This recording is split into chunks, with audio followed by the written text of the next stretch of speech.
Sir Eswari. சின்ன மருமகளை ரொம்ப பாடாப்படுத்துறாங்க சார். சின்ன மருமகளா வீட்ல? ஆமா சார். என்ன கேட்கணும் என்கிட்ட?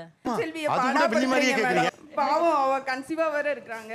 அவங்கள ரொம்ப டார்ச்சர் பண்றீங்க. இல்ல ஏன் போய் சொன்னா? கன்சீவா இல்லாமலே அவ இருக்க போய் பொண்ணு இல்ல சொன்னா. மேம், அவங்க அம்மா தானே. அதுக்கப்புறம் அவளுக்கு விஷயம் தெரிஞ்சது இல்ல. ஆமா. ஹஸ்பண்ட்காரன் பாசமா இருக்கான்ல, நிறைய சந்தர்ப்பம் கிடைச்சதுல பேசுறதுக்கு. ஏன் உண்மையை சொல்லல? பேசாம தூங்கி இருக்கலாம், நானே வந்து மாட்டிக்கிட்டனே.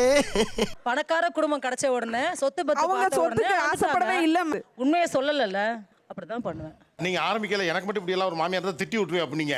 ஆளு சவுண்டே குறைஞ்சு போச்சு. ஒத்த மாமியார் போட்டுல மொத்த மருமகள் அடங்கிட்டீங்களே. ஒரு அசிங்கமாய் போச்சு குமார். போஸ் தப்பு செஞ்சா மட்டும் நீங்க ஏத்துக்கிறீங்களா? என் பையன் தப்பு பண்ணா நான் ஏத்துக்கிறேன்ல. இப்ப எப்படியாவது வீட்டுக்குள்ள வந்துடணும்னு நினைக்கிறீங்க நீங்க. புள்ள மட்டும் வரணும்னு நினைக்கிறீங்க. அப்ப ஏன் வந்து தமிழ்ச்செல்வி வீட்டுக்குள்ள வரக்கூடாது? என் புள்ளையோட வீடுங்க அது. அவர் வந்து மினிஸ்டருடைய புள்ள. அப்ப தமிழ்ச்செல்விக்கு தானே பவர் அதிகம். தமிழ்ச்செல்வி தானே மருமக. ரொம்ப முக்கியமாடாது.